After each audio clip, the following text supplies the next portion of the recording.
Hello and welcome back to another episode of Boss Your Business. And today I am being joined by Rich Brooks. And if you have not heard about him, what are you guys doing? We are all in social media. If you're in social media, you need to know Rich. Rich is the founder and president of Flyte New Media, a digital agency in Portland, Maine, that has been in business for over 25 years. That in itself is an accomplishment. He is a national recognized speaker on entrepreneurship, digital marketing, and social media, which you also founded the Agents of Change, which we will be talking about just a little bit. And then that is an annual conference and a weekly podcast that focuses on search, social, and mobile marketing.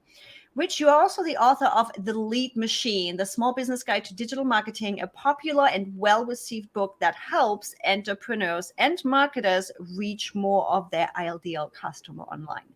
Not only that, considering you are in marketing and social media, you are regularly appearing as the tech guru on evening news shows 207, which airs on NBC, affiliates in Maine. For everybody that's overseas, for my Europeans, we actually have from the big stations, also small stations, which that is. You have also appeared in Inc. Magazine, The HuffPost, Fast Company, CNN, The Social Media Examiner, and quite another few sources. Happy to have you and welcome here at my podcast, Rich. Evie, I'm really excited to be here. Thank you so much. That's quite a list of accomplishment, right? Yeah, we got to shorten that up. That is just too long. I don't know. Considering we are going for the and why I did not mind a little bit of longer bio, because it already gives us an intro of holy moly, he's doing quite a few things, which leads me right into my first question of how did you get here? Because audience, guys listening, we are looking into something that has been years in the works. So how did you get here? Yeah, I mean, I got to update my bio. It's actually 26 years. So it's 26 years ago I started this company. It's crazy to me. And I certainly didn't think that I was going to be in business 26 years from the point where I started. I remember very distinctly saying, I'll probably be in business for 2 years. And at that point, either the programmers are going to learn how to design or the designers will learn how to program. So now I call it a digital agency, but when it was just me in my apartment in Jamaica Plain, which is part of Boston, I was just developing websites, and it was, brand new. I had to explain to people almost why some people what a website was, and for other people why they needed a website. It was an uphill battle for sure. And over the years, I started adding more services and kind of expanding. So part of what was going on is I realized that beyond just designing and building websites, there was search engine optimization. And just not to put too fine a point on how old I am, like when I started, I have so many stories about when I started, but when I started, we weren't talking about Google. Like Flyte New Media is older than Google, right? So when I first started talking about search engine optimization, it was Alta Vista and Yahoo, right? Yahoo is not really a search engine, it's a directory, but it was treated the same, and Alta Vista is long gone. But those were the kind of things that I was trying to educate people about when I was talking about this. So I kind of expanded into doing some search engine optimization at the beginning. And then over time, I got into blogging, usually pushed by a client, or email marketing, social media, all these things. And so I started adding more services. And at a certain point, I actually had a client of mine who said, we need to give you more work, but you can't take on any more work. So if you don't hire somebody, we're going to have to find someone else. So a lot of people are like, how do you decide when you're going to hire your first employee? That was it for me. It was basically an ultimatum. From one of my your client clients. Already tells you, like, you got to scale, you got to hire. Right, you got to scale. So, and it was a good steady gig, and I liked working with the company. They were cool. So, I did. And at first it was just part-time, and I was working out of my apartment. So they would come over, and then I moved into a house. They would come over to the house. It was just weird. And so ultimately I had to move the company out of my home, because it'd be like, I got to go to the doctor's appointment. Everybody go home for the day. Like, I don't know why I didn't let people stay at my home, but whatever. So yeah, it was weird. So we moved into the Old Port, which is a hip part of Portland, Maine. And I started hiring more people. We started doing more services. And over the years, we just kind of developed a reputation, and we're still a small shop. We should be at 10. Right now we're at 8. We're looking to bring on 2 more people. But I wouldn't want to get much bigger. Like my goal is maybe 15 to 18 people. And even that feels a little big to me. It's really just about being the right size for the kind of work we want to be doing.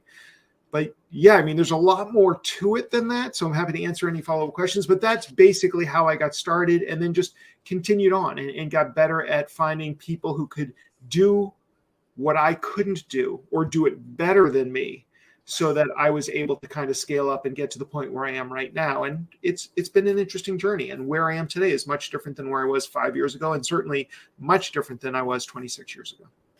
I actually do have a couple of follow-up questions. I want to get back to I had to educate people what they need. And I think a lot of us run into this thing of, we know it's coming. We know you need it. I'm like, it's still happening to this day, even though it might not be as big anymore as you need a website. The newspaper ads are going to go away. Right.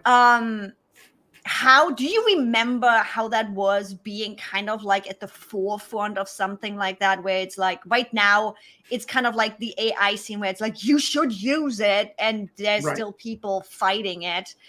And I guess it was probably similar for you back in the day building websites. How did you get your clients to realize they should be doing that? Do you remember? Or do you run into the same thing now with AI? Well, I'm not selling AI, although I'm definitely a big proponent of AI, and we're using it more and more at our agency. And we talk a lot about it on the Agents of Change, both the podcast and the conference. But for me, at the beginning, it was partially just because I didn't have a lot of work, right? So I was just like, I was doing content marketing, but it wasn't called content marketing back then. It was just kind of like, if I'm going to be designing and building websites, and I want this to be something that people, if they spend money with me, I want them to make more money on the back end. Like that was a big thing for me. I'm like, I don't want to just design some website and not have it do what the business needs it to do. So that's when I started getting interested in search engine optimization, which was probably the first thing I did outside of just designing and building websites. So I got into SEO really early, and I would send out educational pieces, because I liked writing. I've always been a good writer, in my newsletter. And when I say newsletter, this was a print newsletter, because again, this is how long I've been doing it. And so I would literally, I mean, this was me in my apartment in JP. I would write it up in Microsoft Word. I would kind of design it a little bit. I'd print up a copy, and then I would go to my parents' house, to my dad's office, and I would print up, like, I think it was 100, 200 copies, fold them all myself, stuff the envelopes myself, put the stamps on them, mail them out myself. People loved them, though. And it was just really something that, it was a physical thing that I would send out. And I remember when I used to send out proposals, same thing. I would send out the proposals on letterhead, and it would mail it to people, and they would say, this is so much better than the email I got from somebody else where they just kind of put some things together. Now, that wouldn't work today. That's not remarkable. Or maybe it is, because nobody does it anymore. But interestingly enough, I see, quote, newsletters come out physically again, where people are going back to that additional. It's different now, right? Because nobody is doing it anymore. That's a great point. That's a great point. So I do think it's really critical to be remarkable and to find something that differentiates you from everybody else. And if it's going back and doing print newsletters again, or sending messages via smoke signals, if you're the only one doing it, or one of the few, it actually is a good marketing technique. But so educating people was part of what I wanted to do anyways. And what I discovered is that was what now is called content marketing. So by putting it out there and writing about it, and then ultimately starting to put all that content up on my website, which was, as it turned out, good for SEO, that was some of the ways that I started making those inroads and started getting the business that would start to propel my business forward. Also, a couple of years in, I ended up moving up to Maine, which is where I live now. And when I first got to Maine, every story here makes me sound so old, Evie. When I got to Maine, what did I do? I opened up the Yellow Pages, which is this big brick of which we now just use as a stepping stone to right, reach exactly. something. Yeah. But I opened it up, and I went to graphic designers, and I literally called every graphic designer listed in Portland, Maine. And I said, hey, I'm a website designer. I'm a terrible designer. but I can make websites. So if your clients are starting to ask you for websites, but you're saying, no, you don't do that, you say yes from now on. I'll build out whatever you design. And from that, I mean, I literally called everybody because at the beginning, you got to hustle. And I did that. And I only got a couple of people who followed up with me and we did something, but each one of those led to like 3 or 4 different projects with that person. And that's how I started to build up my reputation. And ultimately, I was also getting my own business. And that was really the beginning of my success once I got established here in Maine. So there was a certain amount of hustle. There was a certain amount of partnerships and outreach. I've always been a big proponent of, rather than go after the individual fish, is you go after the how am I going to finish this metaphor? But I'll start again. I always like going after the referrers. And so when I'm talking to clients about like how we're going to market their business, I'm less interested in the one-off clients. I'm more interested in, like, I'm less interested in the home buyer. I'm more interested in the real estate agent or the broker. You know, it's the person who's going to give me 10, 15, 100 jobs, not the person who's going to give me one job that I'm most interested in. Not that I'm not happy to get the homeowner to do business with, but it's the whole idea of go where people can help you multiple times and where you can help somebody multiple times as well.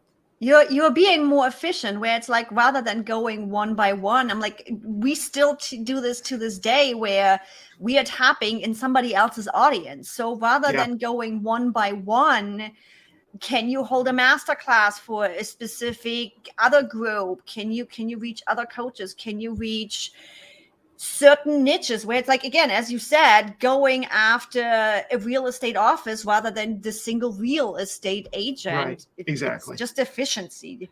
So love that. With that growth and with your hustle, you mentioned your first story of, hey, you need to hire somebody or we can't give you more work.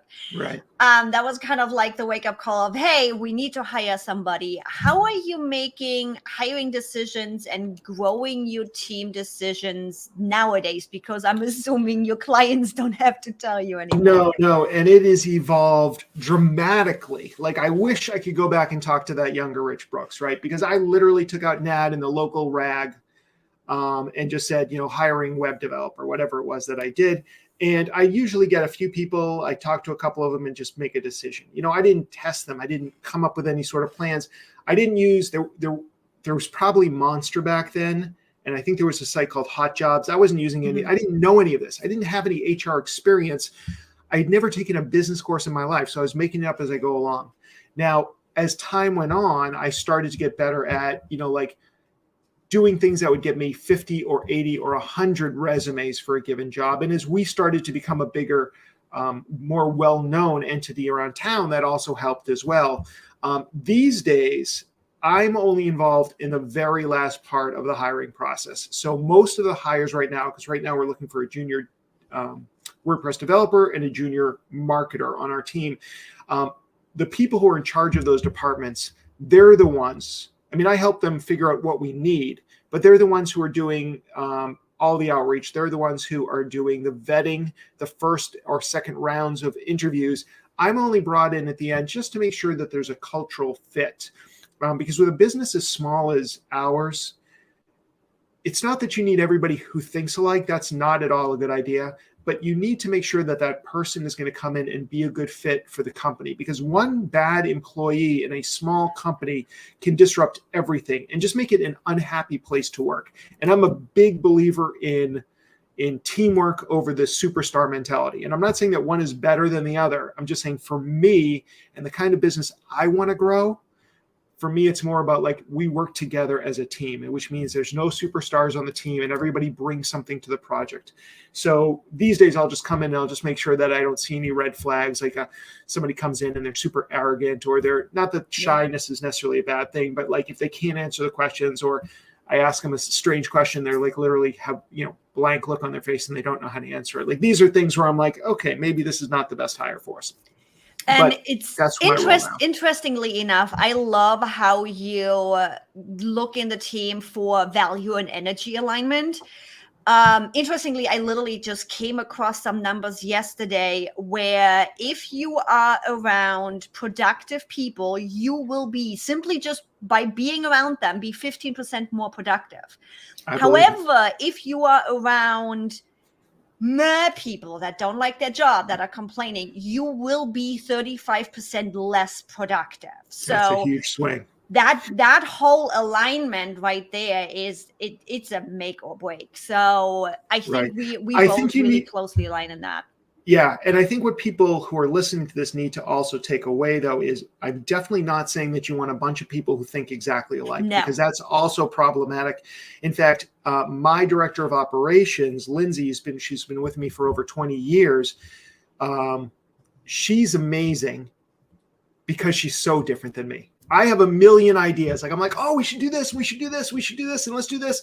And she's like, nods her head and then basically ignores almost 90% of what I say, because she's gotten so good at realizing when I'm really serious about something and when I'm just having one of my flights of fancy. She will then take that 1, 5, 10% of stuff I say, assign resources, organize things, make sure it gets done, which is not a skill set I have. So you need to find people that play different roles in your team for sure.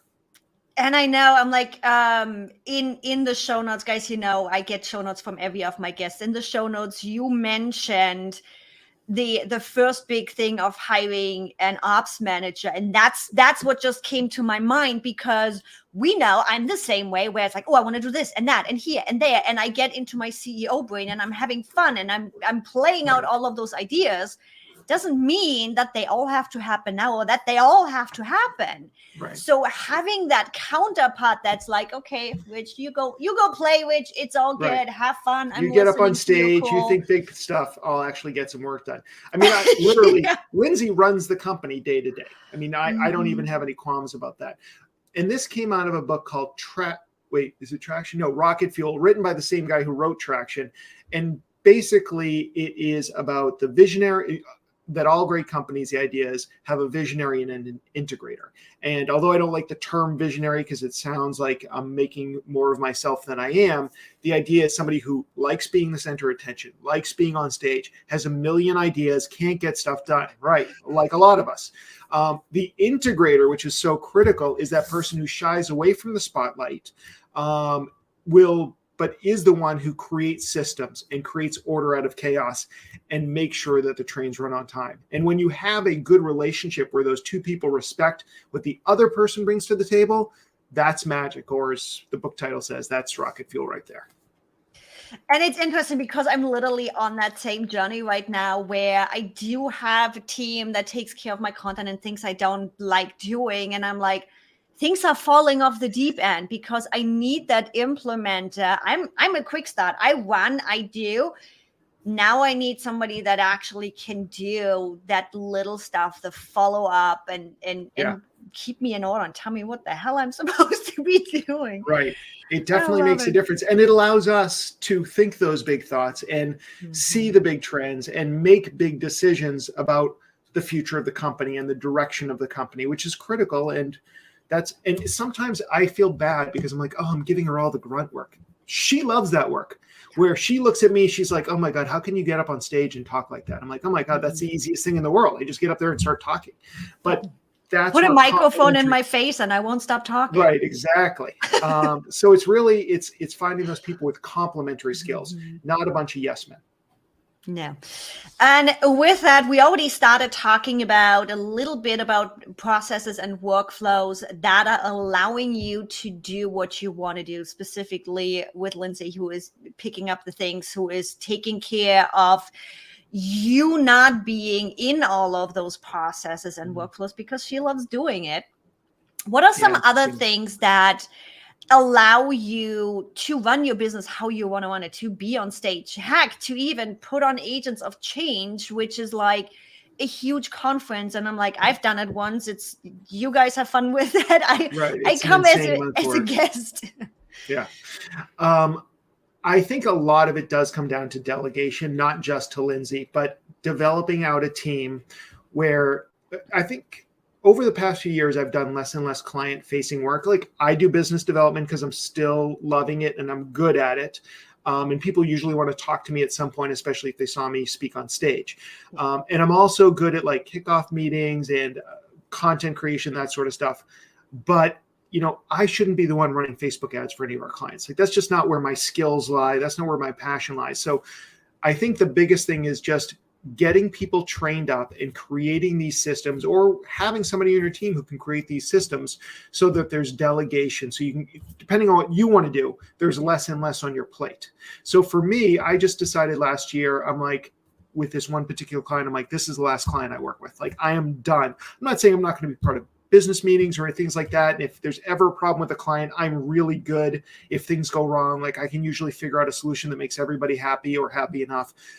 But I just don't want to be responsible for any workflows. And so we did it. We've got the marketing team, we've got the web dev team, and they're basically running themselves. And, they come to me for advice or whatever, but I'm not involved with the processes at all. And that's been huge. And then I have a virtual assistant. Actually, she's an executive assistant because she's not virtual. She's downstairs from me right now. She's my girlfriend, but she also runs a transcription and VA service. So, and that's helped. So she gets me on podcasts like this one. She gets me speaking gigs. She follows up with a lot of our podcast guests and take care of a lot of those sort of things. So all of the things that either I don't want to do anymore, or I'm just not the best suited to do it, or I need to free up my time and energy to do something else, I'm actively getting those things off my plate. And also now we're looking at more automations as well, especially with AI, where I feel we're just scraping the surface on what it's capable of and what it's not capable of, but getting a better understanding so we can become more efficient with our time. And again, put our brains towards more creative work rather than more rote work. Like, oh, let me come up with 7 social media posts for this podcast or something like that. Like, that's just, at this point, that's just, I don't know. I'm not going to say not important, but it's not creative. And that's something I feel okay outsourcing that to ChatGPT and just be like, give me a few. I still like writing, and I even like coming up with the subject lines. Actually, somebody said a great A/B split test for subject lines is you write one, ChatGPT writes one, you see which one wins, which I thought was kind of a fun thing to be able to do. So I may start doing that. And it's like, for me, AI has done the job of being stuck in ideation, where it's like, it's been a thread through all of my content as of late. I'm like, I'm reactive. I am better when I get triggered outside by ideas. So literally we use Maga AI, where I literally just jump in, I take the transcript, now give me some ideas, and I pick and choose and I polish and I do. But I have that initial trigger that's like, ooh, I don't like that. I like part of this, and pick and choose, where I'm not sitting here for hours, writer's brain blackout, where I'm like, I don't know what to do. Yeah. That's where AI has been amazing for us, or really just deciding on, okay, what are the best pieces out of this podcast for us to repurpose and make more of it. Absolutely. So those tools would be interesting. It's really fun. I'm like, we've been testing a lot of stuff of really helping with that ideation piece. Now, you mentioned ChatGPT. What are some other tools that you use regularly in your tool stack to help you? So there's definitely, well, in general, I mean, the ones that I use the most are probably not the most exciting ones. I will say that, I use Evernote and Google Docs primarily for like my content creation, and for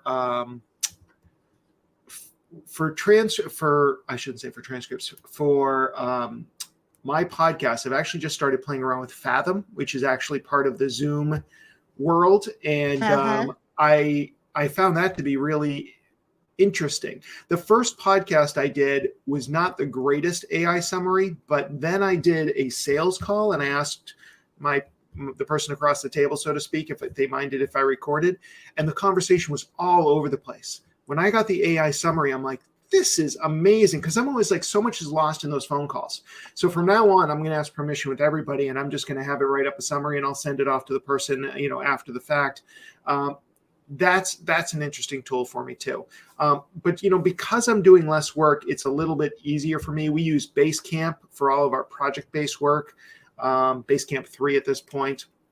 We use MailChimp, but only because we haven't yet switched over to ActiveCampaign, which we've owned for 3 years, and we're just so busy. COVID was a the pandemic was definitely something that got people to pay more attention to their digital marketing websites. So it was a very busy time for us, and we're still staying busy. That was the goal this year, was to get ActiveCampaign active, but it looks like it's a 2024 goal at this point. We literally just made the switch back to ActiveCampaign. Okay. Mm-hmm. Yeah. So, I mean, those are some of the tools that I use on a regular basis. But again, because I'm not in it as much, I know that my team uses Ahrefs because we do a lot of SEO work. Yep. And that's a great SEO tool. Sometimes we'll use something like Answer the Public too, but haven't been using that quite as much anymore. We used Moz for a while too, but we just found that we were using Ahrefs more. And that's not to say one's better than the other. It's really what my team just feels most comfortable using. And that's, I'm sure that there's a 27, I mean, as far as the stack goes, it also includes all the Adobe products. We have like the Adobe subscription for almost everybody. Of course, we use Canva too, especially with client work. So yeah, that's a lot of what we do. And you know what I'm embarrassed to say? We use Skype. Everybody makes fun of me, like, Skype, who uses Skype anymore? I'm like, well, first of all, it's 1,000 times better than Teams, which is awful. It's absolutely free. And we use it in the office all the time, like for quick messaging instead of Slack, or for video conferences. We use it too when we're not using Zoom. So, and of course, we have like 3 licenses for Zoom because we have so many meetings going on. I actually still use Skype to call my mom every single day. So that's the last one. I don't understand. I actually use it. I don't understand. Microsoft bought Skype. It's an amazing product. The video and audio quality is so good. Why is Teams so awful? Like whenever I get the invitation from somebody to use Teams, I'm like, do you mind if I send you a Zoom invitation? And then sometimes they don't care. And other times they're like, we're by law have to use Teams on all of our meetings. I'm like, all right, fine. And I always have issues. And it doesn't matter for me if it's Teams or Google Meet. Both of them, neither of them are fantastic tools. Oh my God. Yeah. And it's not that difficult anymore. I know.